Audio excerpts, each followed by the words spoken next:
One argument that no one will have who understands the scriptures is that man has a natural side and man has a spiritual side. Here's the deal. Only when both sides are correlated together and allowed to function according to their God-given design, only then will we be balanced.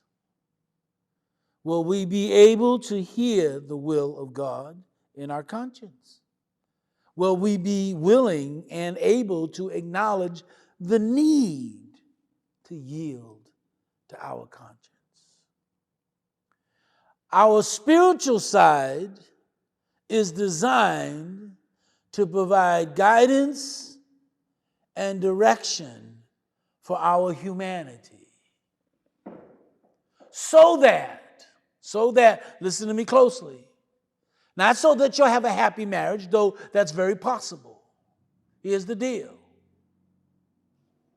God has created a design that when we yield to what is right, the image, the likeness of God's character stamped on our conscience. It doesn't mean when we're 5 or 6 years old we understand the Bible. But you know what we do know? We are learning what is right and what is wrong. We are learning what is right and what is wrong. If we, in the maturation process, decide to do what is right, we are moving closer and closer, 5 years old, 6 years old, 10 years old. We are moving in the direction where we will be eventually inviting God into the life situation that we are dealing with.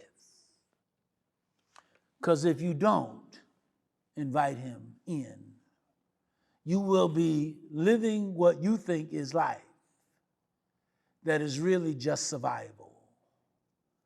I want you to see this.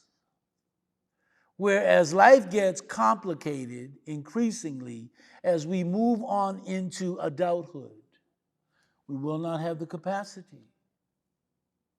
We will not be able to handle the situations that come into our lives, keeping in mind, this is a fallen world.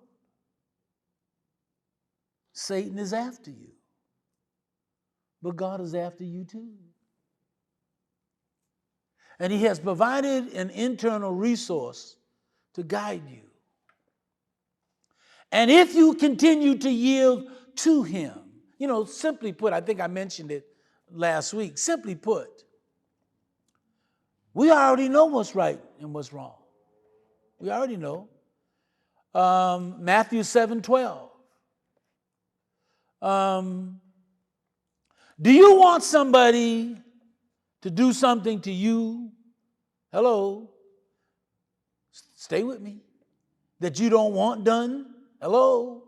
You don't want nobody to do that. You don't want somebody, in fact, you should not do something to somebody that you do not want done to you. You know what that's called? It's called moral righteousness. Hello? We are learning over time, we are maturing over time, but we still have free will. That's why you can have a Charles Manson or a Jeffrey Dahmer or the Boston Strangler. This is why you can have. You don't be surprised why people do what they do. How can a human being do something like that? All you have to do is keep violating your conscience. Because you're moving further and further away from God. And if there is a progression of darkness, you are moving further and further into darkness. To the degree that you can do anything in this world that you want to. I want you to think about people who get married without thinking about who they marry. They are thinking, he's handsome, she's beautiful. He's smart. She's smart. He's got a good job. She got a good job. They're thinking about it. I have to admit. But what they're not thinking about is the stuff they should be thinking about. Can you imagine putting your life in the hands of someone who has no spiritual inclinations, never mind understanding at all? Is that not a prescription, brothers and sisters, for disaster? And if we don't think so, we're not looking at the condition of this world that we live in today.